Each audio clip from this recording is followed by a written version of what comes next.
Good afternoon. You are listening to All FM 96.9 and you are locked into the Dami Bisuga Show. I'm your host for the next 2 hours, taking over your airwaves. You're listening to Dami B. I have some very special guests in the studio this week. I'm so excited. It's a full house right now. And if this is your first time listening to the show, where have you been? But this is the show where I bring you the hottest and latest celebrity news, gist and gossip. I also bring you some exclusive interviews from the most talented and creative people in your very own city of Manchester. So I would like to introduce my first guest of today, and she is all things. She is many, many things. I will start with her name first of all, and then I'll hand it over to her. She goes by the name of Layo Olowu. Did I say that? No. Introduce yourself. My name is Layo Remy Olowu. Olowu? Yeah. Olowu. I'm still practicing my Yoruba accent. Welcome to the show, Layo. Thank you, Dami. It's great being here. I should call you Auntie Layo. No, it's fine. Is that okay? For the purposes show. of this show, For the show. I can call you Layo. Yes. And then when the show is over, it's back to Auntie. That's right. That's fair, isn't it? That's fair. That's fair.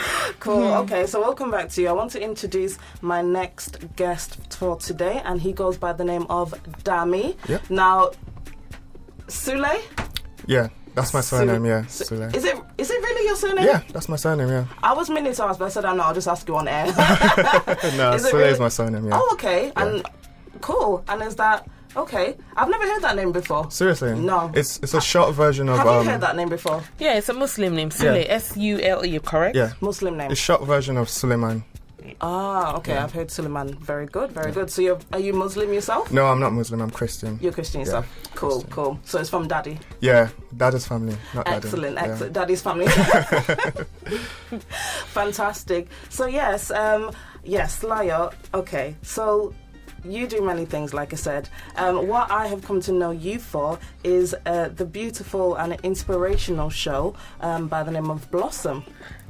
And for those who don't know, Blossom is basically, the way I see it is you like to inspire and encourage young girls, particularly teenage girls, and you want to tap into, the next generation. I think probably you've seen maybe things that were going wrong, or maybe things that you were not particularly happy with our teenagers of today. So you felt like you wanted to step in and do something to change that image. Am I on the right lines? Yeah, kind of. Yeah, kind of.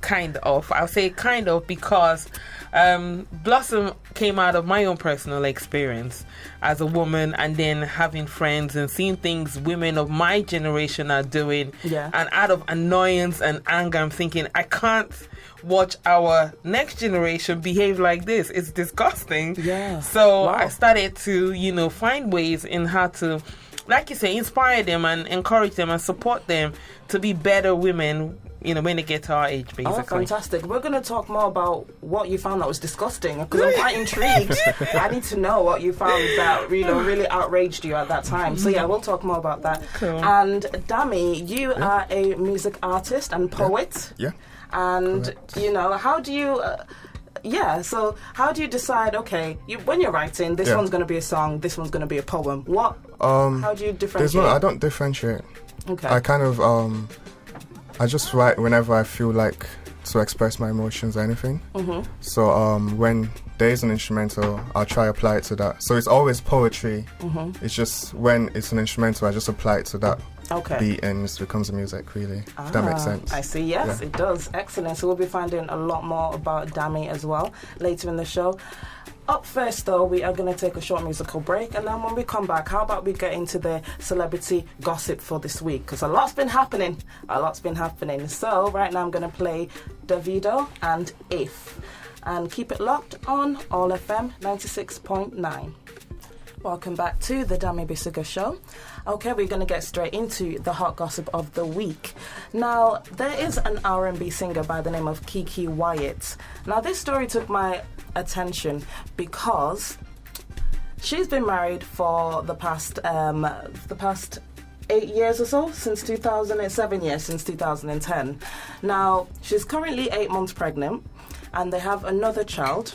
Kiki and the husband have another child who currently is very, very sick, in and out of hospital with cancer. Now, allegedly, Kiki's husband has just asked her for a divorce. Now I'm thinking, hang on, your wife is 8 months pregnant, you have another child in and out of hospital, very, very, very, very ill and poorly. Is this really the right time for you to be asking for a divorce and trying to... I thought that was mind-blowing. And it just got me thinking, is there ever a right time to have a separation? I mean, surely not when in the middle of pregnancy, in the middle of some other family illness. Surely that's like the worst time to ask for a divorce. Now, the current husband of Kiki Wyatt is saying that he wants a divorce because she is an emotional wreck. Now I'm thinking, she would be an emotional wreck. She's pregnant and the other child is very, very sick. Of course she's an emotional wreck. So I just thought it was mind-blowing. I mean, what's your thoughts on that? Is it, can you blame the guy, or do you, yeah, what's your thoughts, Layo? I'm always going to fight for the woman. Mm-hmm. I'm a mother. Why did Dami smile? Dami smiled when you said that. I'm a mother, yeah. A cancer survivor myself. Sure. So, I mean, it's unhumane for you to do that. I don't want to judge the guy because I don't know what their relationship is all about. But regardless, I think he should stay and support her. At least let them pass this huge hurdle and then decide what they want to do afterwards. Of course, she's going to be an emotional wreck. It's not easy being pregnant. I remember when I was pregnant with my first and my second child, I had issues, man. I was like, oh my gosh. I love the fact that you admit that.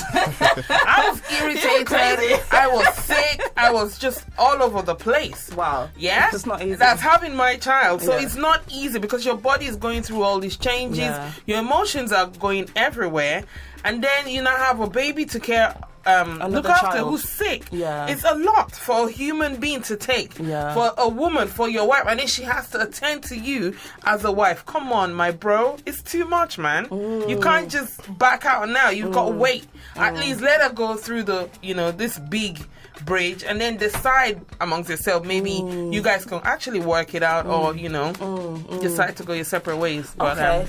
Now, some would argue that actually, okay, he could have waited till the baby was born, but then it would have been just as difficult. There's really no right time to do this. Yes, I agree. You gotta buy some. I'm just playing devil's advocate. I'll come back to you. Dami, what's your thoughts on this story? I think we agree that it's the wrong time, definitely. When is the right time?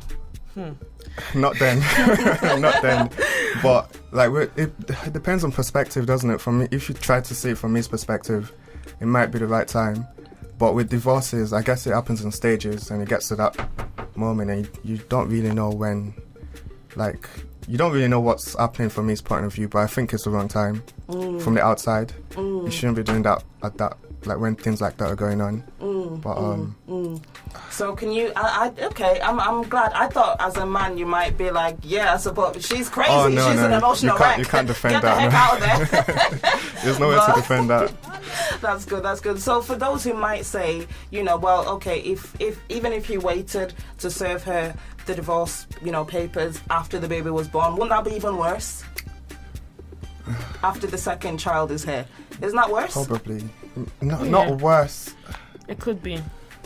Because she could go into depression, She could go into postnatal depression is you don't even want to go down that route. No. That's a big thing. It's no joke. No joke, is it?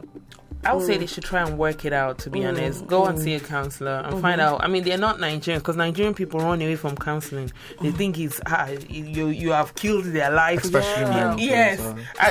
Especially the men do as well. Yeah. And Christians too, they think it's a bad thing to go for counseling. Yeah. Because But don't some pastors do counseling? Yeah, some do, but some people see it. Yeah, some churches and some pastors do. But some Nigerian people see it as it's the wrong thing to do. You can't go for counseling because it's the wrong thing. Wow. Rather than see it as it's a helping hand, it's a way for you to seek help and try and sort things out. So some actually say it's a bad thing to do, like it's the wrong thing to do. You know us Nigerians. I've never heard that before. Oh, okay. Maybe because my particular church or my pastor does do counselling. Yeah. So I just thought, all pastors do that. So I'm quite surprised that some actually discourage the it. reason why some people don't want to go for counselling is they see it as in, the world will see we're having issues. It's bad for us. But come on, we're human beings. We have to have issues. But I don't understand that, because everything is quite confidential anyway. So, and it depends who you go. Okay, maybe even if it is a pastor, everything is confidential. So it is supposed to stay in that room between those four doors. It is the couple and the pastor. And exactly. If you're supposed to. I was going to say. Supposed to, yeah. This is where. Well, that's not very good. I think another thing is that. Yeah. I think another thing is that, like, most African men see it as weakness. Like, I was going to say they like to portray themselves as this strong black man, and they don't really try to show emotions and stuff like that to anyone. So I think they don't want to show themselves. You know, if you know what I mean, like it's a point of weakness. I agree with you. Actually, it's not a point of weakness. You see, that's the problem with us Nigerians. It's not, but I'm saying that's the perception of what they feel like it is. That's not what you, that's not what you believe. Think. Okay, that's not what you believe. Okay, I had to clarify that. You see, that's the problem with us Nigerians. With every issue we have, we don't want people to see us as being weak. Rather than seek help and get better and see how to use our own journey or challenges to help somebody else, we run away from it and say, "Hey, it's not my portion." Okay, if people are afraid of going to their own religious leader, for example, a pastor, why not go to like someone who is like very external, who is like a professional marriage counselor? You go to this place, nobody knows you've been there. It's all confidential. You know, there's protocols in place. Do you know what I mean? Why not try that route? Nobody would ever know that you're working on this marriage. Well, of course you have to pay. Not only that, there's many more things to come with it. How can we be telling these people about our life? They don't know us. They don't. You know, there's a lot. Dami, when Nigerians, come on, exactly. They won't understand where we're coming from, you know. So there's a lot. It's a big controversial stuff. I think that's really sad. I do think that's extremely sad. You know. So I mean, what is the answer? Where do young newlyweds? Where do we go to find help and counselling? That's like the previous generation, though. So I feel like not your generation, actually. Yeah. Do you think we're more open? I think you guys are. You know, like I said something to my pastor probably last year or so, when we were having a discussion about marriages in church. And I said it's a good thing to have the counseling before the marriage, and a year after the marriage you put in another counseling, because now they're in the marriage for a year, they've seen things. So they still need the support. I think new couples should be supported up until 5 years, even if it's... Whoa! Yeah, I'll tell you why I said so. Even if it's counselling... That's very specific. Even if it's counselling once in 3 months or once in 6 months, it would help them because they're new. There's things, I mean...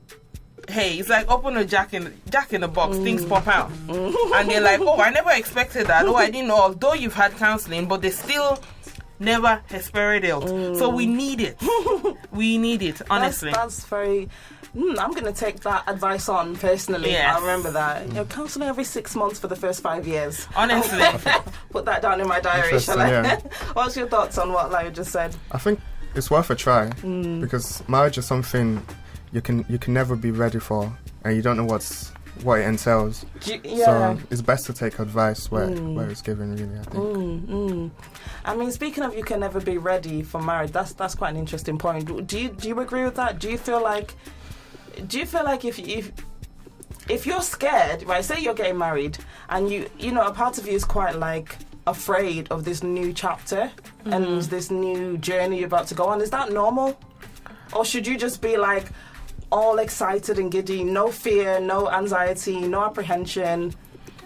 I just want to get the reality, the real emotions of what, you know, soon to be married couples should be feeling.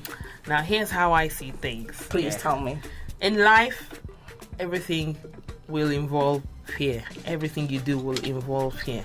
But if you're about to marry this hunk and you're really scared about it, perhaps it's not the right guy for you to marry. Right. Because if you've gone for counseling, you've sought the advice, you've spoken to God about it, and God gives you the clearance, you should not be afraid. If you are afraid, it means you are not the right person for each other, and I won't take it any further, to be honest. If you have the small fear, you know, just small, but if it's every day you wake up, you have this fear, then hey, forget it. Because that fear already, I don't know if you've read a book or heard about Battlefield of the Mind by Joyce Meyer. Already you've got this thing in your head, this fear in your head, it's sitting in your head. When you get married, that fear becomes a giant. And then any little thing is like, I mean, what's making you afraid? Is it you don't trust the guy, or you think he's not going to look after you? I mean, you need to address the fear. What's the issue? And if that issue is not addressed before you get married, that's technically the beginning of trouble for you when you marry, because it's going to open a can of worms. Interesting. You know, Interesting. Dami, any thoughts? I feel like when I say you're not ready, it's because if you don't know what you're going into, you're never going to be ready. Unless you know what to expect and what's going to happen exactly when. Then you're ready for it. I mean, which, couple that's about to get married really knows what they're going into? Yeah. Unless, maybe, unless they've been, like, literally living together already for years. Yeah, so there's no surprises. There's nothing kind of new. That doesn't work. It doesn't work. Yeah, because... Do you not think that helps? No, it doesn't work, to be honest. What's the difference? One day you're not married, the next day you're married. No. You're still in the house together. Do you know, people who have been married for years still say, oh, I see things new I've never seen before. Because we're human beings. We're human beings. You fall in after they've got married? Yes, you fall in and out of love with your partner. It happens, yeah? So this person you've lived with together for 5 years... Ladies, I don't encourage you to do that. That's the wrong approach. Don't live with anybody until you're married. Forget it. So, you live with this guy. Where should they live before they're married? Sorry, I feel like I'm personal counselling right now. If you're not living in your parents' house, you get your own apartment and stay there. It's not advisable for you to live with a guy that you're not married to. But then you would see those little irritating things beforehand before you jump in. It's the wrong path to go. Trust me, I'm speaking from experience. It's the wrong path to go, because when you eventually get married, he knows all. So he's more likely going to take the biscuit with you, because you've given it to him on a platter. Just like that. Okay, so you thinking from the perspective like, okay, if you're already living with him and everything, maybe you already have a child. You're already a wife. He then has no reason, he has no drive to actually then go ahead and marry you and seal the deal. No. Is that where you're coming from? There's so many reasons for it. Is that one of them? One of them is because the guy will say, we've been living together, what's the hurry? What's the difference? Yeah, and that's why you find people... It's only a piece of paper. Exactly. We're already doing everything. You find people who've been living together for 10 years and still haven't gotten married, because they've done it, they've put all the eggs, they've just rushed to do it the wrong way. While I'm not cursing anybody who's living like that, I'm just saying. Is there always like a right way of doing things? Because I feel like some things work for some people and some things don't work for some people. So is there always like a blueprint of what you should do to get it right? I don't know, because it's the blueprint. Yeah, you know what I mean. Because I feel like it could work for someone else. But I get what you're saying. Yeah. And I understand where you're coming from as well. Like, okay, ladies, stay at home or live on your own. Do you think girls should live on their own before they live with a man, their husband?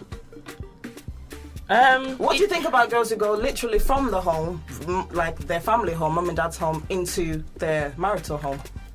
There's nothing wrong with that, because I feel if the guy comes to your home and gets you from your parents' home, he's more likely going to respect you a lot more, to be honest. As opposed to you living on your own? Well, no. As opposed to you living with him straight away. Oh. But if you're living on your own as well, it shows a sign that, okay, this young lady is quite responsible. Independent, she can do things, she's not going to wait for a man to come and look after her, kind of thing. But, I mean, living with a man before you marry, for me, is a no-no, man. It's just a no-no.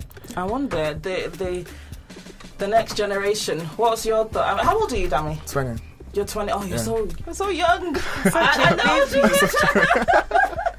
I was going to ask. That's good. He's younger than your son. He's 3 years older than my son. 3 years older. Yeah. 17. Oh, bless. Okay, so it's a bit early to be asking you about some of this stuff, but I just wanted to get like a young man's perspective on, like, say you were seeing this girl, you've been dating her for a while, and she was living at home. Yeah. or compared to one who was living on her own? Is there one that like appeals to you more? I think you tell the difference between someone living by themselves and someone living at home.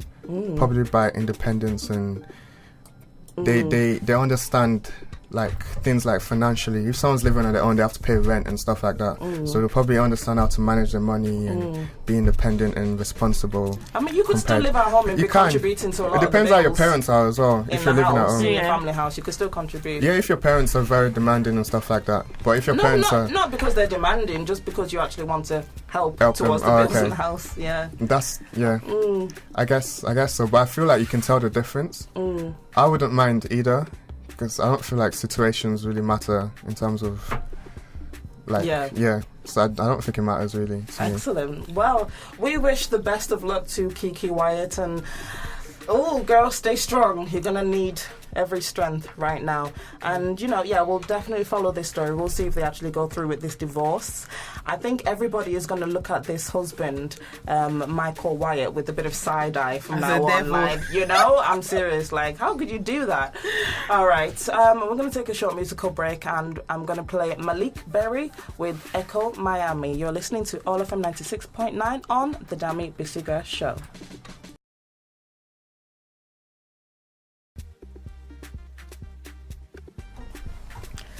Welcome back. You were just listening to Echo Miami by Malik Berry. I'm still joined in the studio by the one and only Layo Olowu.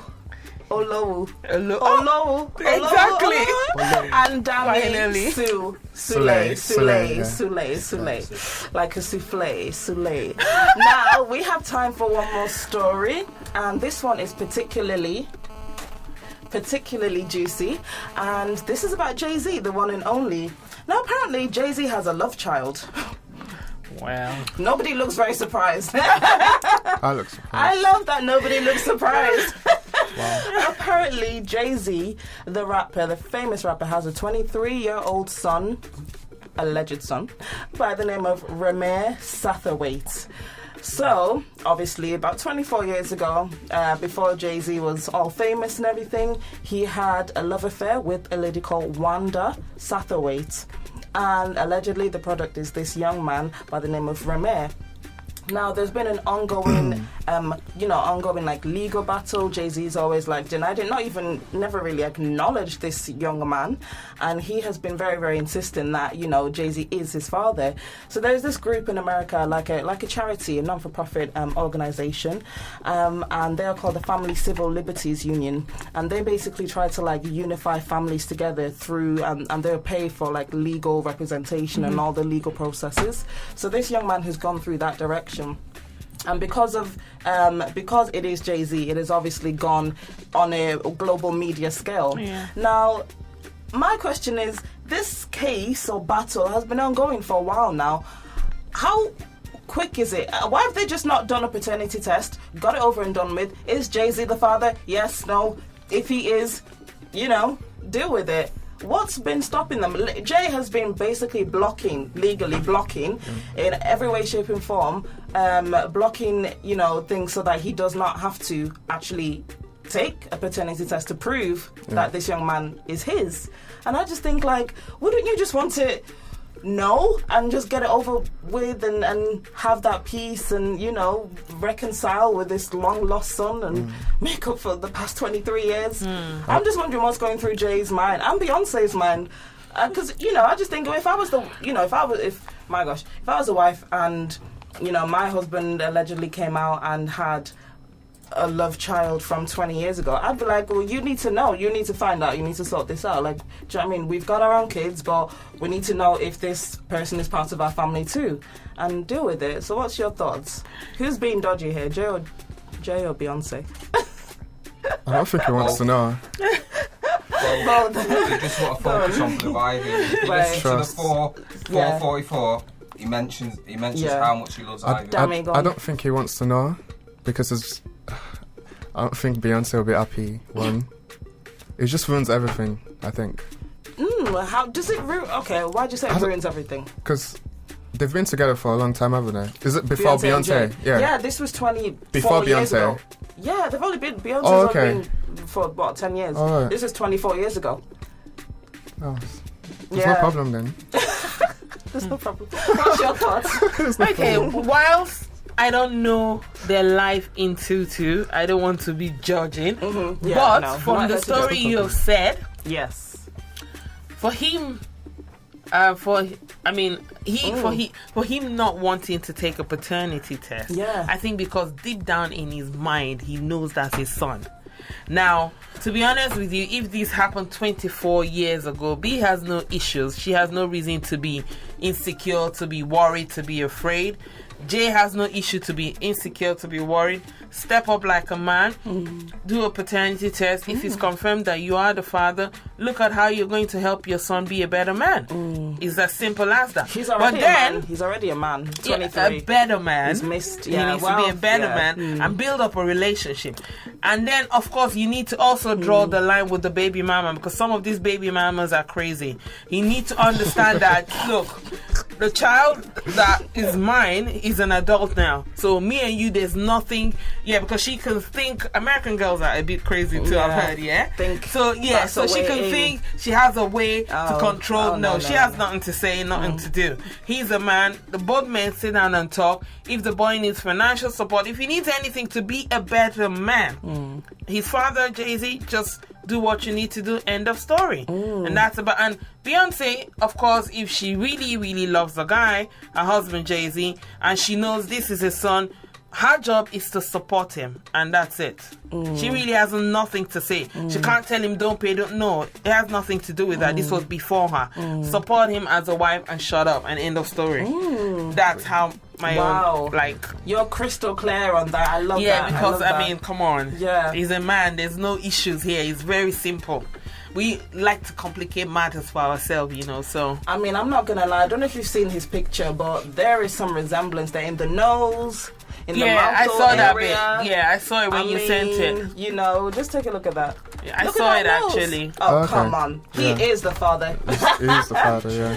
I mean, it's crazy. It's crazy. I mean, Jay and Beyonce do have like a bit of a history of neglecting new members of the family, unwanted members of the family. I don't know if you remember a time when Beyonce's father, Matthew Knowles, had a love child with another woman, obviously cheated on Beyonce's mother, Tina Knowles, and produced this little girl. And basically, Beyonce's just never acknowledged this girl, never spoke about her. Reportedly, they don't, she doesn't offer any kind of financial support. Now, you might argue, well, it's not her problem, it's the dad's child, it's not her child, isn't it? But it does seem like they just like to block out all these external unwanted family members. Maybe and just act like they're not there. Maybe it just messes with their perfect idea of a family, and obviously Jay-Z has his wife and his kids, and that's how he just wants it to be. But he doesn't want to think about anything. They're blended family, they're part of them. Because allegedly there was a time when the father then went on to make another baby outside the marriage. So Beyonce has like 2 other siblings now. But anyway, so apparently there was a time when one of the children, one of her alleged, basically half sisters, isn't it? It would be the half sister. The mother was struggling financially with this child. Now people were calling Beyonce out, like, okay, yeah, your dad did this mistake and whatever, but like your sister, like, is struggling financially. How are you just sitting there, like, getting on with your life and smiling and just watching this little girl and the mom struggle? You see, people are quick to blame Beyonce and say things. The father that made the child is responsible. He's still alive. He's not dead. He has money. He's responsible for that child. Now, if Beyonce chooses not to support the child or support the mother or whatever, she knows and she has a reason. I feel, as a woman, she's fighting her mother's corner that how can you, they divorced based on infidelity. So how could you expect me to be there to back you up when you've taken my mother through hell? So for me, that's how I see the picture. Having said that, if she feels in her heart she wants to support them, good. If she feels she doesn't want to, hey, good. She's not responsible for that for the child. The father is, and the father should take his place. End of story. I know I should agree with you, but I'm like, I couldn't see what would be my sister struggling Even if I don't know I have that relationship, that's still blood. Am I just too soft? I just don't think I would sit back and... We don't know the true story of this. We don't know the real gist. That's true. We don't know the 100%. We're talking from context. Yeah, from what we can see. So we don't really know. But from what we can see, it looks like B just stepped back, like, ain't my problem. And I'm just like, I don't think I could do that if I was her. Yeah, if I was in her position. There's probably something there as well. Probably argued, or there's probably just something missing. There's more from the puzzle. Yeah, there's something else. And I think a lot has to do with her father, to be honest. Yeah, that betrayal. Yeah. So she's taking it out on this on this child.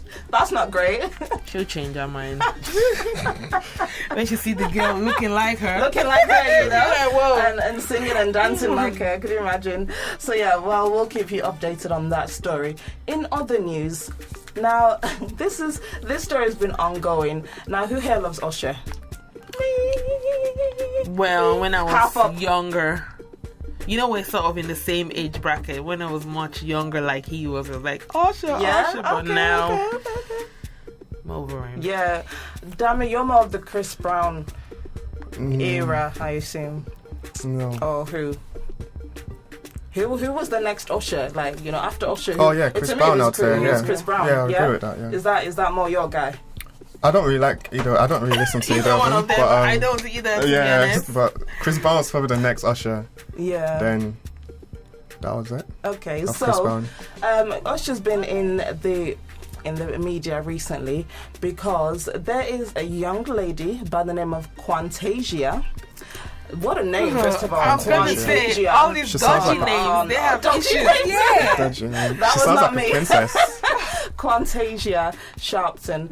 And yes, allegedly, she is accusing Usher of giving her a not so nice STD. After they had an apparent, sexual relation, she is now claiming that Usher's, given her this disease, and she's got a sex tape to prove that it happened. Usher since has been flat out denying any relations with this young lady, Quantasia, denying even, any, she's fabricated the whole thing as far as Usher is concerned.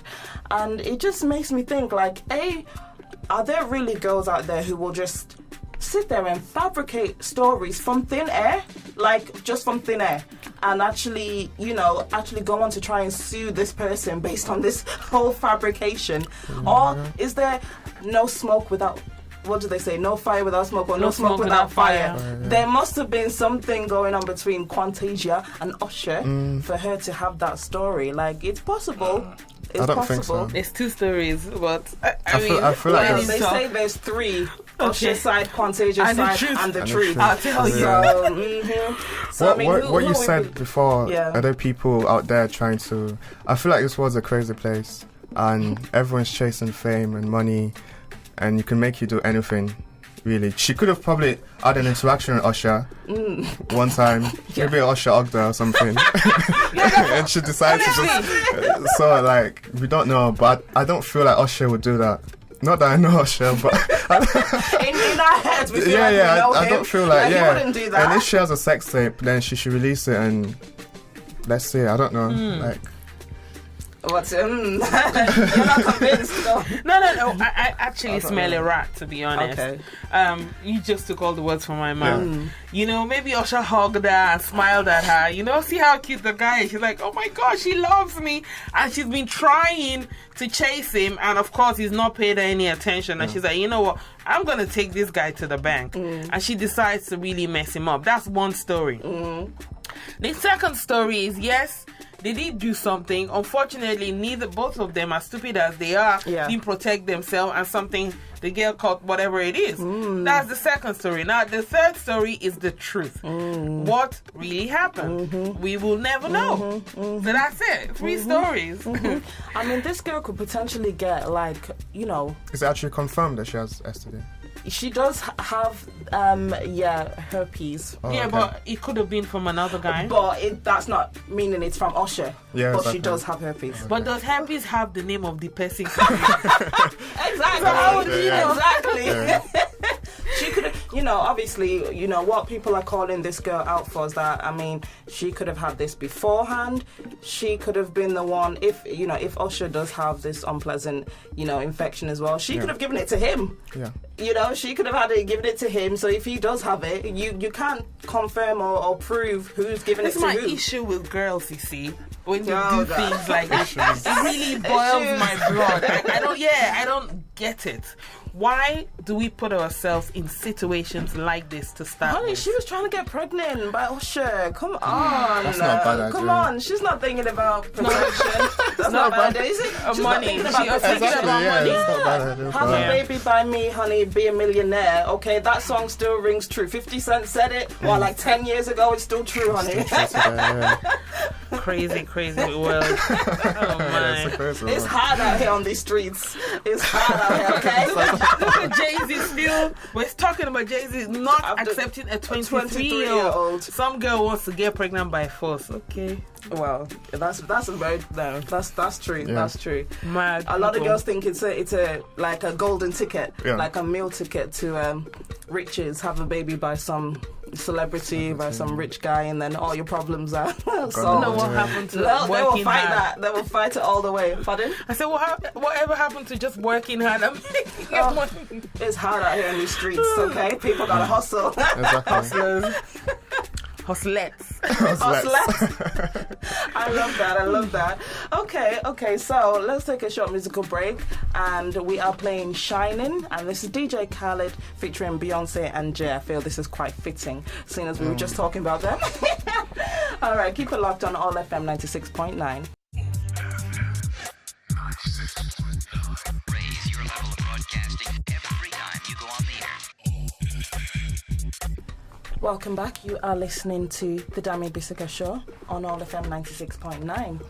I hope you've enjoyed the first half of the show. Can you believe the first half is already almost over? Mm-hmm. We are now going into the second half of the show. Mm-hmm. All right. This is a segment called Question Time. This is where I like to throw out a question to my guests and to the public, and just to see people's opinions. Now, this week I asked, if you could go back 10 to 20 years and talk to your younger self, what one piece of advice would you give yourself? Now, I'm very aware you're 20, so 10 years ago you were 10. But go to the shop to buy things. Basically, yeah. Well, if you could go back, maybe 5 years ago? Yeah, 5 years. What one piece of advice would you give yourself, Dami Sule? What piece of advice would I give myself? Don't care what people think. I think because when I was 15, I felt like I worried so much of what people would think if I did something, and it stopped me from doing a lot, and it stopped me from like speaking out when I needed to and stuff like that. So going back, I said, don't care what people think. Just do what you want to do and stuff. Very good piece of advice. Very good. Now, Layo, how many years are we going back? You said 10 years. Let's go back 10 years then. 10 years. Yeah, let's go back 10 years. What one piece of advice would you give yourself? And then I'll take it to 15 years. Okay. Then I'll take it to 20 years. Cool. So 10 years, I would have said, listen to God more and step out in faith. Mm-hmm. Nice. And if you could go back 15, 20 years? 15, 20 years, I'll say, listen to my older brothers. I have 3 of them. Wow. Listen to my older brothers more and step out in faith. Wow. So you did listen to your brothers, and then they were right in the end. They used to annoy me, all of them. So now you've seen that whatever they used to say back then, they were correct. Yeah, definitely. Wow, that's interesting. Have you told them? Oh yeah, they know. Come on, right? They know. They know. Of course, I mention it now and then. You know, but the thing is, when you have an older brother, or like me, in my case, I have 3 older brothers. Yeah. For some reason, I always believed I was more. Of course, I knew they were older than me, but in my mind, I'm like, I'm the oldest, so why should they tell me what what to do, kind of thing. So yeah. Oh, so you're the only girl? No, I have 2 younger sisters. Oh, okay. But I was Okay, those so you're number the 4 middle after 3 of them. After 3, okay. Yeah. Well, thank you very much for that. I've got a comment here from Big Diamond, and he says if he could go back, he would say to himself, don't give up, everything will be good, and start saving money from now. That's not a bad idea. That's a very good idea. Very good advice. Thank you, Big Diamond. And Bunton is from London, and Bunton says, stop being stupid and grow up because time is short. That's what he would tell himself. Yeah, I think we all would Time have is said short. that actually at some point. Do you think in we our always life. say stop being stupid? And grow up Yeah. and just, yeah. You're like, no, not really. There's a saying that the childish live forever. So yeah, just leave that there. Although, having said that, no, I agree with you. Having said that, I tell the teenagers in my church that, I'm one of the youth leaders, that it's boring being an adult, so I don't want to be an adult. But I see the point of the other guy. It is boring being an adult. Yeah. It's hard. Yeah. My God. If I could go back to my younger self, I'd say, don't grow up. It's a trick. Yes. Don't grow up. It's a trap. That's what I tell myself. And yeah, probably enjoy your childhood a lot more. Like, savor every moment. Because once it's gone, it's really gone. Yeah, I think And for the you can't go girls, we tend to mature faster than the boys. When I was younger, I wanted to be an adult so badly. I just wanted to grow up and be grown, and now I'm grown. I'm like, oh my God. I want to go back. So that's what I would tell myself. Like, childhood is so short. It's so short, and I think that's why it just makes me so sad. Children who are not able to have the opportunity to have a happy childhood, because it's such a tiny, short period of your lifetime. You're an adult for a long time. Yeah, absolutely. And it really, I'm an advocate for like happy childhood in any way, shape, or form. Absolutely. So that's what. So we've got Lat Adebisi, also in London, and he said, I would tell myself not to give up easily because I made that mistake in the past. So do you think as we get older we become more like more resilient and more like determined? Like when we're younger we give up quicker? Do you think that's true? Depends on the person. Some people, regardless of what it is, they always like. Why are you laughing? I was going to say what he was going to say. Okay. It's like you're always in my head. I like that. You guys are just vibing. But like some people, regardless of whatever situation it is, they always pick themselves up. They always find a way to turn every bad to as good and to use it for themselves. I don't know. So depends on the person, the personality. Some people are more. I don't know. I wonder if we get more brave or more cowardly as we get older. That's I've always wondered myself, because some people, I think when you're younger, when you're very young, I feel like you're more courageous. I feel like you're more risk averse. You're more like, can fly. I'm just gonna try it. I'm just gonna do it. Why not? And then I feel like as you get older, adults start to lose it, and they become very, very aware, and they have to analyze everything like front and back, and then it just stops them from doing it in the end. Whereas when you're younger, you'd probably be like, let's try it. Why not? If it goes wrong, I'll deal with it. I'll deal with the consequences. You're correct. And it's wrong. You're correct. Should I tell you why? Because when you're from the ages of like birth till around that kind 19, 20, your life, everything is okay. But once you start to get into your 20s and life shows you. That's real. That's real. Yes, life shows you that it's not real. McDonald's, it's tough.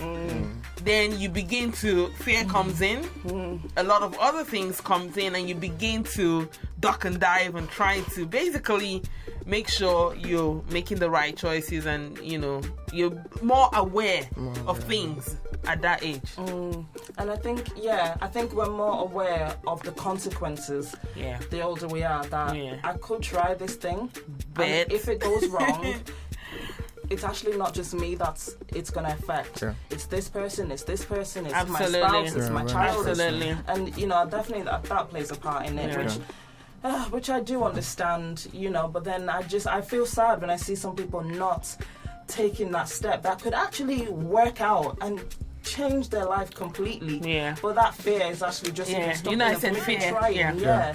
You know? And the fear has come out from so many reasons. Like, I've been through so many challenges in my life that before I take a next step, I'm always afraid, but I still take it. There are a lot of people who have that fear and will never move regardless. But I think fear can motivate you as well. Not to be disrespectful in any way, but you yourself, you're a different breed of a Nigerian woman. You are. No, you are. From all the aunties that I've ever seen, I think Layo's, she's just her own lane. I've noticed that about you, so that doesn't surprise me that you would say you would just go for it. That doesn't surprise me. But I'm afraid. You may be afraid, but you actually still do it. I still do it. Which is when I tell people I'm one else. of those one person that I know who's very scared of doing things, people are like, no way. I'm like, yes way. So I'm thinking about what I want to do in the next 5 years, and I'm so afraid, but I will still push myself. I still do it regardless. I love that. But I'm afraid. And that's okay. Yeah. And I think it's important to let people know that you are afraid. Yeah. Because people probably think, oh, you have no fears, you have no worries, that's why you can do it. You're like, no, I'm like happy myself. Exactly. I'm still scared, but I'm still doing it. Yeah. That's the difference. And I think as well, same for you, Dami. Obviously, there could have been a lot of factors that stopped you from pursuing your dream, which is obviously music and poetry. You know, so there would be a lot of people out there who would love to do, you know, attempt and try what you're doing and attempting, but that fear is obviously stopping them as well. So you're a bit of a I feel like fear. rebel. I was trying to say fear kind of motivates people as well, because when you're afraid to fail, it kind of makes you realize that you have to actually put an hard work in. Yeah. If you're afraid to go broke, you work harder to get more money. Like, sometimes fear can actually help you realize that, oh, okay, this is what I have to do and this is what I need to do. So it can be an advocate for success as well. And sometimes what I like to say is, okay, you're afraid, you have that fear, I understand, but which is greater, the fear of doing it and failing, which is possible, or the fear of never trying it and being in that same position that you are now in the next 5 years, in the next 10 years, your life is exactly the same. Which pain is stronger right now? That one. Because if that one is stronger, you need to try it. You need to go for it. Yeah. You know, like when I try to encourage women about breast cancer, I say to them that don't be afraid of knowing. Be afraid of actually not knowing, because you don't know what stage, you have no clue what it is. It's better you know and get the treatment fast and move away from that, you know, as opposed to not even, I don't want to know, it's not my portion. No, that's just wrong. Absolutely, that's absolutely true. Yeah. Absolutely true. So we'll talk more about that when we'll talk more about that. Interesting topic. Very. It's definitely an interesting topic. Very. So going back to the question time, if you could go back to your younger self 10, 20 years, what one piece of advice would you give yourself? Annie Chizamba from Manchester is also a resident radio DJ at All FM 96.9. Annie says, if I could go back, I would tell myself it's okay to be you. Now, that resonates with me a lot because, oh my God, I was a confused kid, okay? So I was born in Nigeria, moved from Nigeria when I was, obviously my parents moved me from Nigeria when I was 3 years old. We moved to London for a year, then we moved to Ireland. So my childhood, a huge part of my childhood was in Ireland. So when I was about 13, we moved to Manchester. Actually, I turned 13 in Manchester. Okay. So there I am, this confused Nigerian, Irish, now trying to be British kid, never really fitting in anywhere. I had this Irish accent, if you can imagine me with an Irish accent. I had a strong Irish accent, starting high school. Oh my God, I did not have a clue who I was, you know, where I was coming from, where I was going. I think when you're younger, it's very, very confusing. So I think if I could go back to myself and say, it's okay to be who you are. Yeah. You're definitely not the same as all the other kids in your school. Absolutely. And that's fine. That's what I would tell myself. That's one thing I advocate with the girls, and I thank God the way God has created me. I find it so boring trying to fit in to anybody else. I can't. It really drives me nuts. I can't, because I wasn't formed or shaped like that. I'd rather be me. If you don't like me, too bad. And that's one thing I've noticed. I've always been like that. Although you have the peer pressure and your mates trying to influence you. But if you know who you are, hey, there's little they can do. I mean, they can't change your mind because you know. But when you're confused, like you said, that's where the issue is. I also, of course, I was born in England, but went back to Nigeria and came back at age 16, and I was a bit confused myself because it's like, and that always happens to the kids who have either vice versa. That's always a major part, and it affects a lot. Yeah. It affects their education, affects their career, affects their mind. Just their sense of self and identity. It affects a lot of things. Yeah. And of course, as you get older, things begin to form in shape. Sometimes you never figure it out. You stay stuck. So it's a lot of things. But I think staying true to yourself is the best gift you can give yourself. Not wanting to be like Dami or be like Dami boy. It's the best gift you can give yourself. It is, because that's where your happiness will come from. I can't imagine me trying to fit into somebody else's shoes. I can't. I will not sleep. I will be unhappy. Because I like my things done a certain way. I find other things boring.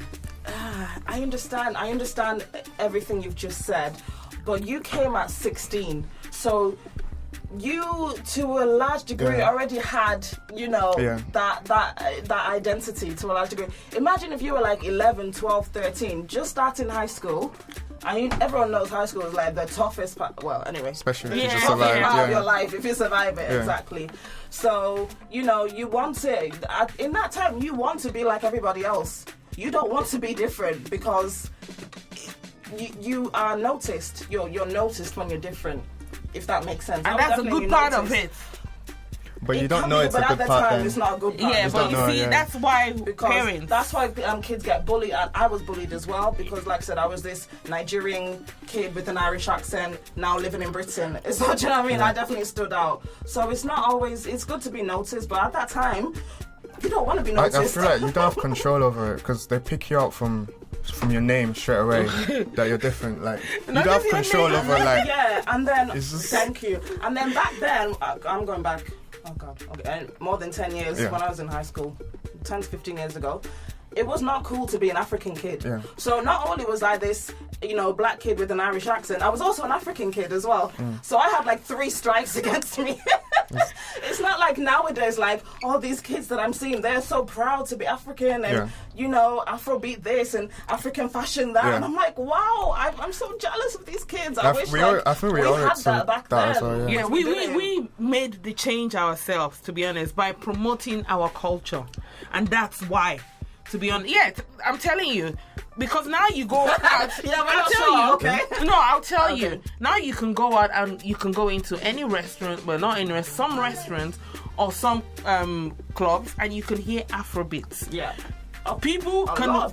Exactly. People now can wear Ankara normally, which is something that didn't happen when I was 16 many years ago. And I could tell you, when I was 16, with my thick, fresh accent, people laughed at my trainers. There was this Jamaican boy. He said, what are you? He said, oh, I like your trainer. I said, oh, you mean my Converse? My Converse. My Converse. And the guy said, oh, Converse. And he laughed at me. And I felt really unhappy about it. But I was like, these people don't even know who they're messing with. I'm not going to let that happen. So either which way, it's happened many years. But now, because we have allowed the world see our culture, people are embracing it. It's not nothing new now. It's something like as a cool thing to listen to Afrobeat. It's cool to wear dashiki. It's cool. So we have let them see it. Absolutely. And that's why the younger ones now are a bit different. Very different. I'm so sorry. They have complete. It's like a full 360 in the rise of just the knowledge and awareness of African exactly influence, Nubian everything. Everything is Nubian. Everything Exactly. And I think, no disrespect, but it is my generation and Auntie Layo's generation that paved the way for you young ones coming up now enjoying. We suffered through bring. I think, it was definitely the previous generation as well, but also like entertainers and music. Yeah. Like people like D-Bunch and Two-Face, people that brought music over. Yeah, and they now started it's like, all of it, honestly. So when people are listening to Afrobeat on the radio and they're seeing Nigerians on the TV and stuff like that, it helps a lot as well to absolutely. recognize yourself. Absolutely. I can't wait for the next 10 years or so just to see how we're going to evolve some more. How we're going to, how everything African's going to evolve. Amen. So we'll see. Now we have a comment from Gyro, and Gyro says, I would tell myself that life is full of ups and downs, so be prepared for the challenges, but remain strong and stay positive, and you will succeed. That's what he would tell himself. Absolutely. That's a good one. Yeah, that's a good one. That's very positive.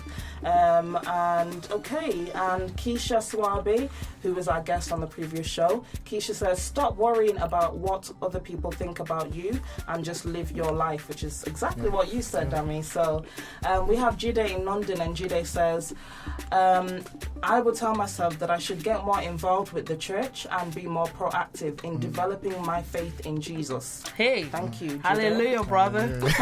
Brother Jide.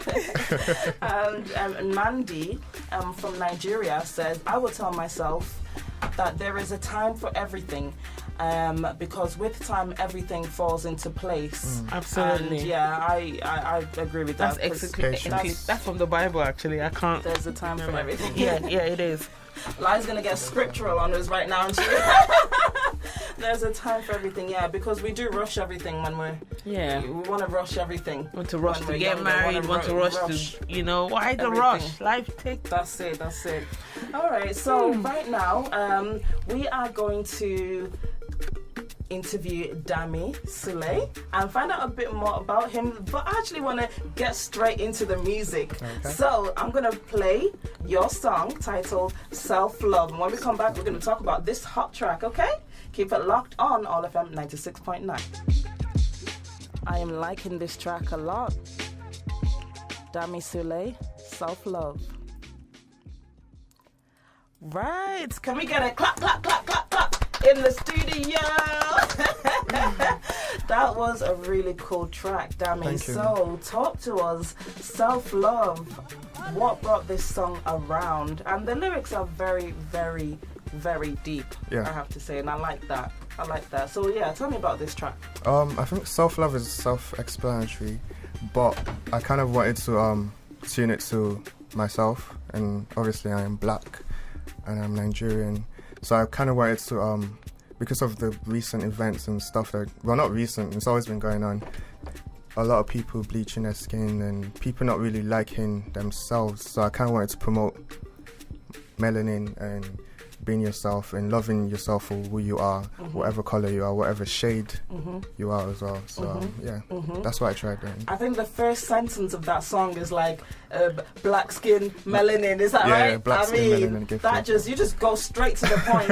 And I know Layo was loving that first line of the song, right? I think I tried not to be scared. Like, I think people are scared to kind of show that they're proud of who they are. Yeah. You can be proud of yourself without insulting other people, if that makes sense, without trying to be controversy. So I just try to be proud of who I am, and that's it. Absolutely. Yeah. And Dami, who are you? I'm 20 years of age. I'm a poet, artist. Were you born? I was born in Nigeria. Okay. So I came here when I was 10 years old. Okay. I lived in Leeds. Nice. Came over here to do to go to uni. Okay. University of Manchester, and so I'm currently here right now. That's my uni. Oh, okay. So that's what I'm doing right now, and just doing the music as well. Excellent. So when did you start your journey into writing and music and poetry? Poetry, I started in college. I started in college, and music, I literally just started this year. Wow. Yeah, it kind of happened in stages. So I was writing poems. I wrote a blog, posted my poems on blogs. Then I had a desire to perform my poems, so I went on open mics, did like spoken word. Nice. Then now I kind of wanted to do music and kind of just put it out a little bit more, and so that's where I am right now. Excellent. I mean, I don't see a lot of young poets, like, of our generation. Like, I don't see a lot. Compared to, like, you know, everyone wants to be, you know, a musician or whatever. Yeah. Poetry as an art, as a craft, as a skill, I feel like I thought it was dying. So I'm really happy when I still see like young people still doing that. Yeah. So that's fantastic. I mean, have you come across a lot of young poets? I think when I went for an art exhibition at the Chuck's Gallery in I forgot this place now. Yeah, but Chuck's Gallery. That's where I heard this, was a Jamaican girl, I think. She was, quite poetic, very, very nice. Like you said, it's not something people you hear about as much. Maybe in England, but I think in America it's big. Yeah, in America it's massive. Big. Spoken word and all that. Yeah, spoken word, it's big. So I think here we're a bit more. Can I just ask, for those who don't know, maybe like me, poetry and spoken word, is there a difference? Is it the same thing? Spoken word is just the way it's conveyed. Yeah. And poetry is just poems, and it's just the way, I don't know. So spoken word can rhyme, like the verses, the lines, they can rhyme, or it never rhymes? It doesn't need to rhyme, no. It doesn't need to rhyme? No, it doesn't need to rhyme. But then poetry doesn't always need to rhyme as well? It's got to be verse. Yeah, like, I don't know how to explain it properly to you. I'm just curious, I just want to know. Yeah. It's the use of nouns and verses and similes. Yeah, and there's like different types of like slam poetry, and that's like another side of it. And the spoken word, and it's like, Fantastic. But for me, I wasn't really interested in that. That's why I kind of went into music. Yeah, excellent, so it's more comfortable. I'll tell you what it is. They just changed the name for everybody to. Poet is back there, but now it's spoken word. That's what I was trying to clarify. Is it two different things? Is it similar? So I understand it now.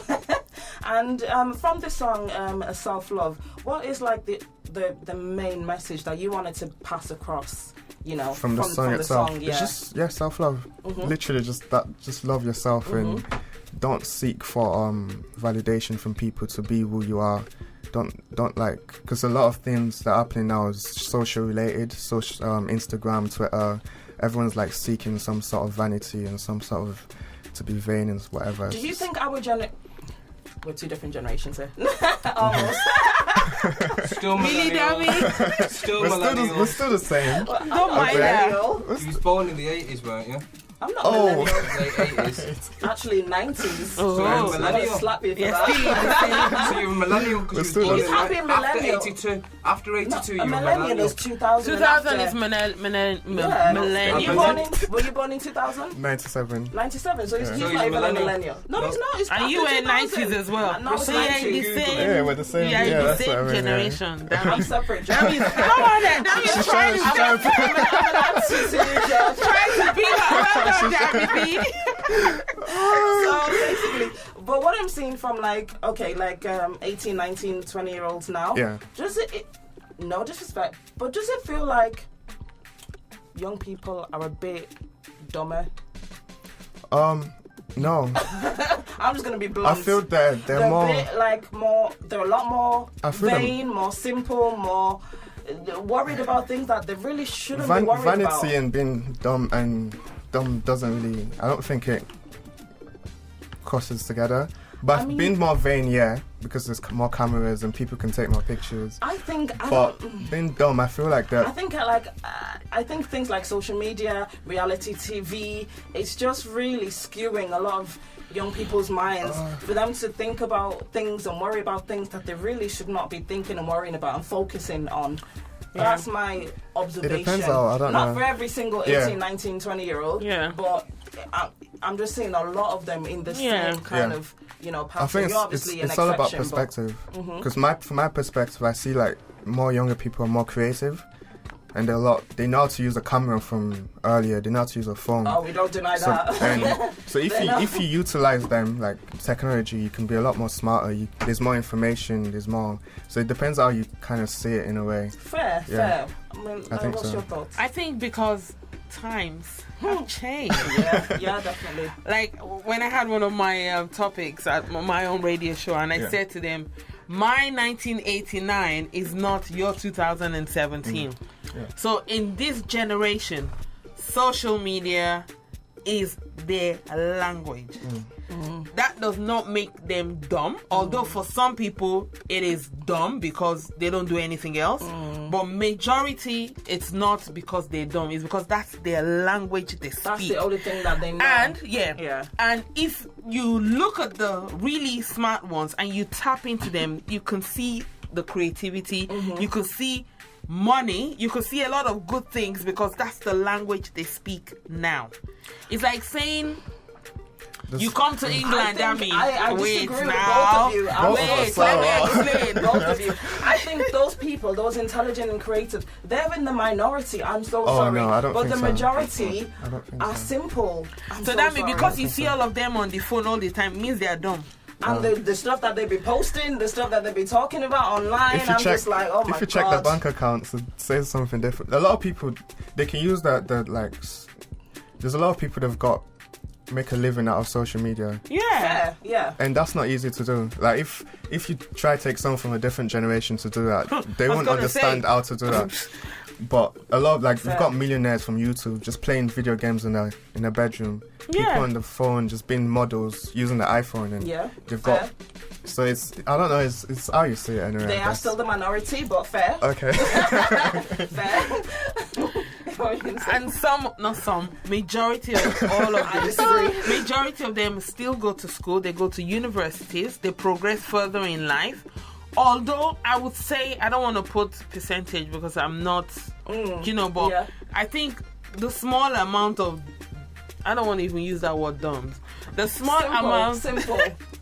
The small amount of those ones who, less intelligent, who are not taking their life too seriously. Technology doesn't mean you're less intelligent. I was going to say, those who are not taking their life it's not about technology. It's about the stuff that they're coming out with, the stuff that they're talking about, the stuff that they're those are the about. ones who are not Nothing to do with taking technology. their life too seriously because they're so engulfed into the social media, into technology. Reality, so they hardly read books. Their English is messed up. They will say you, That's what I'm talking Y-O-U. They will use a U. I think that's a minority. And then they will say I is. It really is, so their English is messed up because they're not actually educating themselves.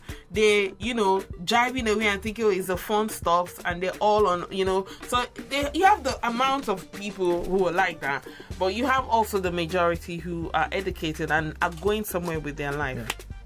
Yeah. I agree. Yeah. The majority. I'm just trying to make people angry right now. I know that. Because, and I think the rise of social media has really, not even social media, reality TV. Reality TV has just really made, what to me seems like a generation of talentless Yeah, we people. have to be careful, famous to be honest. Yeah, we have to be careful because the line is very thin, to be honest. As much as we have the majority who still are focused on their life, you still have... the line is very thin and you could cross it easily. Absolutely. You could tip it over easily because you have those ones who are glued to TV and they watch all these and then they go home and they do their makeup and they're always partying on Instagram and all that stuff. Maybe that's what I'm just always seeing. That's why I'm always reality TV. I don't watch reality. I don't watch TV. I do. I don't watch reality TV, so I don't really understand. I don't watch TV. I don't understand why people are watching an exception. That's what I did say that. I don't watch TV, but I use the internet to watch what I want to watch. Okay, yeah. So you're just as bad. No, I like one reality show because I like fashion, I like makeup, but the drama engulfing it, I hate it. Okay. Totally, it's disgusting. You better not say the Kardashians. Who are they? Okay, that is Never fine. heard of them. They're exactly. the worst. Exactly. Exactly. I didn't want you to say that. Excellent. Dami. I will give them 2 minutes of my time. You know what? Kardashians are intelligent. It's the mother. The mom is intelligent, yeah. Apparently they have juju on them because they mess up everybody they go. The men in their lives, but that's a whole nother show. Yeah. So back to Dami. Dami, where do you see yourself? Where do you want to go with this music and the poetry? As far as wherever God wants to take me, really. Nice because I've actually just started, but I feel like I want to make a living out of it, and obviously have a house, have a car, have a family, and that's the most important thing, really. Just make music and live my life. Oh, like you're already thinking of a family and all of that stuff. And that's so cute. I've never heard, 19, 20-year-olds say, yeah, we have a family. And the majority of us are very like that. Generation has changed because in my generation, 19-year-old boy will not say that. If anything, when he sees the girl, he will run that this girl wants to marry. I'm not ready for that. So I'm so surprised. So times change. Might be different, I think Dami is just an exception to every rule that I see for 18, 19, 20-year-olds. No, my son's 17 and he talks about that. Really? Yeah. Oh, that is so sweet. So I think that's why I feel like a lot of people are thinking more to the future. Younger people are as well. So, yeah. And how do you see the future? Because you talked about being proud of being a black man and having melanin and all of that. Things have been difficult. Yeah. Being a young or first or second generation black British person. Yeah. In the UK, have you seen some progression, or do things look exactly the same, or do things look to be like they're getting better, things are improving in some ways? In England? In England, I don't think it's changed from when I've been in England. It's probably just like more hidden. Because there's more social. Everyone's got a phone now, so you can't really do anything without someone capturing on their phone and posting it. That's true. I feel like everything's just still the same. People still have the same mindsets, and I don't think it's changed. I understand where you're coming from, but I think what I've seen is that there is this shift of and this new breed of young black British in terms people of us, who are very proud and pro-black and very proud to be black, unapologetically black. And I just maybe not that long ago they weren't the majority. Okay. But now it seems like second generation black British, we are unapologetically black. Like, we're here, we're black, deal with it, Okay. I thought you meant in terms of something that's different, not in terms of being proud of who we are. Okay. In terms of that's definitely increased a lot. That? Yeah, a lot of people, even some people used to use their like middle names, like English middle name. They're using their first name now and they're pronouncing it correctly and stuff like for me, in high school when people would say Sue, I wouldn't say anything, but it's pronounced Sule. And when you understand like the importance of your name and where it's come from and why it's important to pronounce it properly. You start to understand yourself a little bit more. And, I feel like, people, young black British people, not whether they're African heritage or Caribbean heritage or American heritage, whatever, like now it seems like, our young black youth are more courageous. Yeah. They're more like standing up for themselves against injustices in different fields of English British society. Yeah. They're just less afraid of the system. They're less afraid to stand up to injustice and call things out that need to be called out. I don't know if that makes sense. Yeah, it makes sense. Yeah. So, I mean, that's fantastic, and that's thanks to people like yourself. Thank you. So, continue to be pro-black. Yeah, I definitely will. Yeah. Fantastic. So, we'll find out. We'll come back to you, Dami. Right now, I want to talk to Madame Layo. Yes! Do you know when you call me Madame? That makes me feel like I'm an old woman, please. Really? I don't like it. Respectful. Mademoiselle. No. Madame's nice. No, I like Madame. Madame. Oh, my gosh. Mademoiselle, you prefer that, innit? No. Me, young lady. Okay, so at the start of the show, you said that your show Blossom basically came about due to an experience that you had when you were a teenager or when you were younger. It's a series of experiences, so it's quite long, different experiences. Give me the short version. Right. One of the things that really got me stirred up in my spirit is... You said you found something disgusting. I want to know.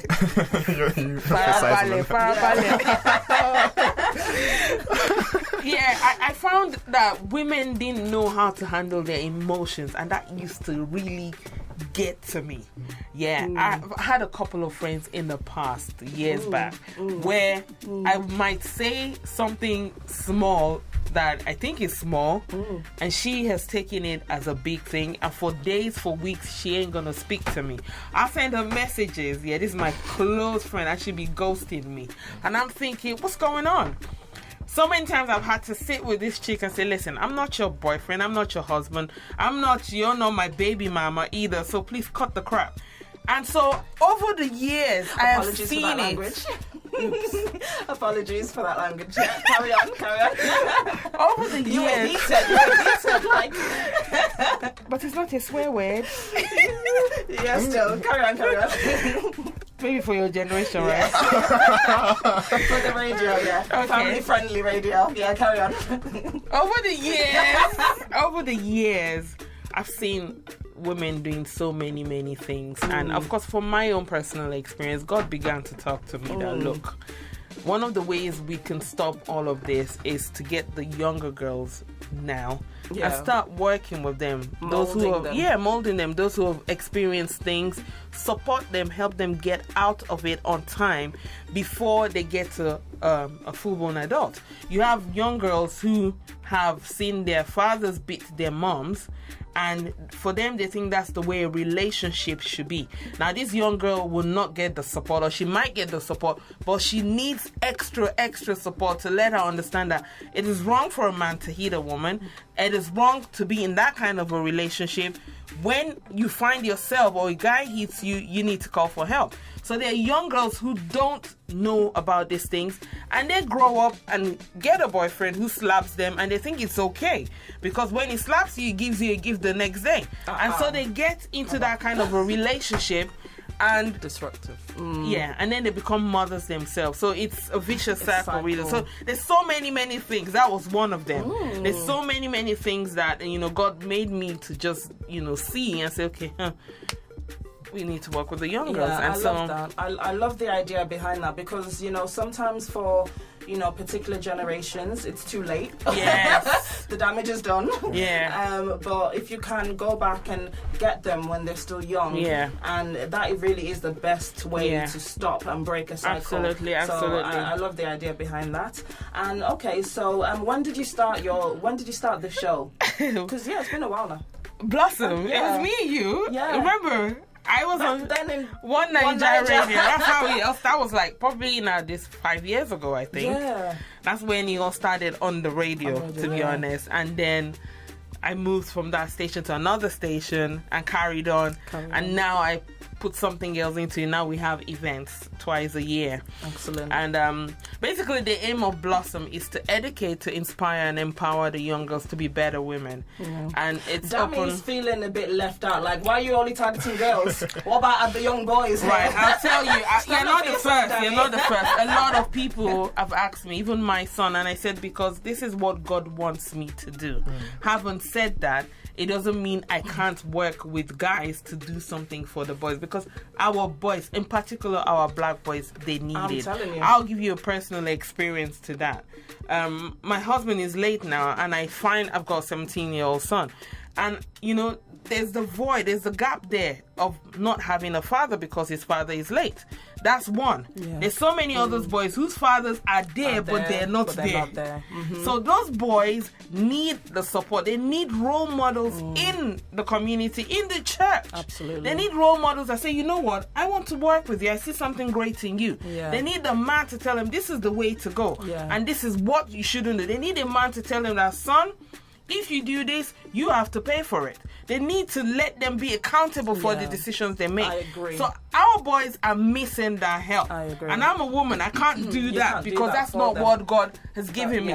I'm to work with the young girls, to take care of the female side of it, and praying and hoping that men can see and follow suit. Because what you need is, because I agree 100% with that, what you need is a male partner to come in, and then he targets all our young male youth, and you focus on the young girls. That's what you need. But what I'm planning to do before the year runs out is to hold the first self-esteem for boys event. Nice. What I would do is now partner and find people. Basically, I'm shopping around, getting people that are professional, people that can really speak well to these boys, and then put the event. I don't mind paying for the venue, sorting the food out, bringing these people to speak to them, in the hope that one man will open his eyes, will shine his eyes and say, I like to do this thing. I will carry it for, and speak to me and say, I was just sowing a seed. It's not something I really want to be doing, to be honest. Because the boys need it. I can't tell you how much they need it. I love that. Dami, what do you think about that? I think it'll be great, because a lot of people need advice, and they need someone just to, that cares about them. Absolutely. And I think for a lot of black people, black boys, we don't feel like people care about us, or we don't feel like no one's really looking at what we're doing. Yeah, they just let us do what we want to do and try to stereotype us or whatever. But it's nice to have somewhere you can go and someone you can relate to and talk about experiences and take what you want from it as well. Absolutely, because you yourself, the way I see you appear to be a very well-rounded young man. So you've obviously, you've had some positive influences in your life. I believe your father has been in your life. Yeah. So that to me, that resonates through because he seems very well-rounded, very grounded and focused. However, I'm sure you've seen a lot of your friends who may be now 18, 19, 20 who were not as lucky as you and black boys and who have gone very different ways. Some negative ways, some not so good ways. Have you seen a lot of that around you? You find if their parents are not there, the control is in the hands of the people around them, and if the people around them are not good, then it's not good for them. So it's always good to have someone from the outside to come inside and help, and it's very true because when I was in high school, there was still a very prolific gang culture, especially the school I went to. It was in Gorton, so basically a lot of them were from South Manchester. A lot of the black boys, were from Moss Side, Hume, etc., etc.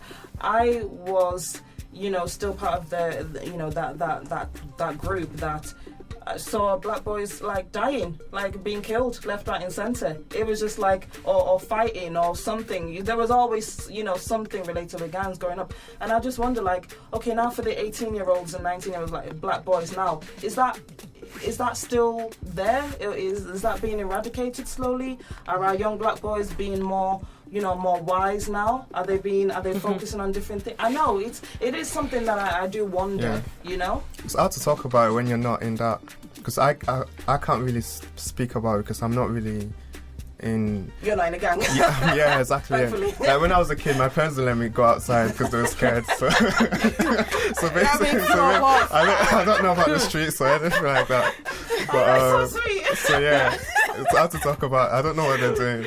That makes two of us, to be honest. It's just that everybody has, being a parent does not come with a handbook, and you can only give out what you have. If your parents didn't bring you up well, definitely you're going to do the same with your children, unless you had opened your eyes in between and rebirthed yourself. That's the only thing that will save you, to be honest. So I think our youths, they really need the support a lot. I mean, it pains my heart that it's we're just closing our eyes and watching them just waste away. It's so painful. That I think we all need to get up. We said they're our future. What's going to be left of it? Exactly. We need people like Dami to come and talk. Exactly. And inspire people about his own life. She's recruiting you for the events, don't you know? Yeah, exactly. Dami knows that. So when I put the boys all together, you come and talk. You need to talk to the manager. Don't worry, we need together. It's a charity stuff. Please don't charge me. He wants to build me already.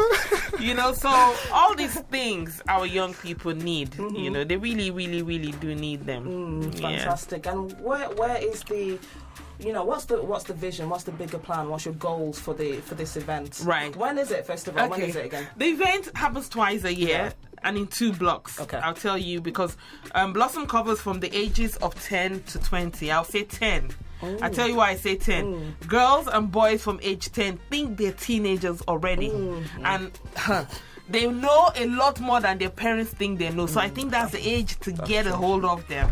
So the event covers 2 blocks, the ages 10 to 14. Those groups must come with their mothers, because you'll be surprised how much parents think they know and they don't know. You will hear the questions girls are asking about sex, and they can't ask their own mothers. So their mothers have to be in there for that group. Then the next group is the 15 to 20. They're a bit more older, they've seen a bit more things. That group is where we bring on speakers to empower them, to encourage them in choosing their careers, in choosing friends, in making decisions and empowering themselves. So those are the two groups. Fantastic. The last group, the 15 to 20, we had the first event, second event, because the event started last year. Okay, yeah. So we had the event in May. Okay. Now the second group, the 10 to 14, is happening on the 23rd of September. Fantastic. At the East Manchester Academy. Oh, if fantastic. anyone knows in Beswick, so if anyone knows where the swimming pool is in Beswick or the library, it's just there. Fantastic. Between 12 and 4:30 p.m. So that event, we're going to bring speakers to talk about self-esteem. We're going to bring speakers to talk about e-safety. We're going to bring speakers to talk about your education and decisions you make and personal hygiene, because these girls are still growing. So we're going to talk about a few things, and then we're going to have a bit of performance from girls who dance and stuff to make it all interesting for them. The event is absolutely free. Love that. There's going to be plenty of food and drinks. Yeah, of course. Yes. Of course, now. Fantastic. So- Can we get a round of applause for putting this event together, this much needed event in our community? I love that. Yeah. And congratulations and well done to Thank you. you. Because I'm sure it's not easy putting No, together. I don't do it these on type my of own, by events. the way.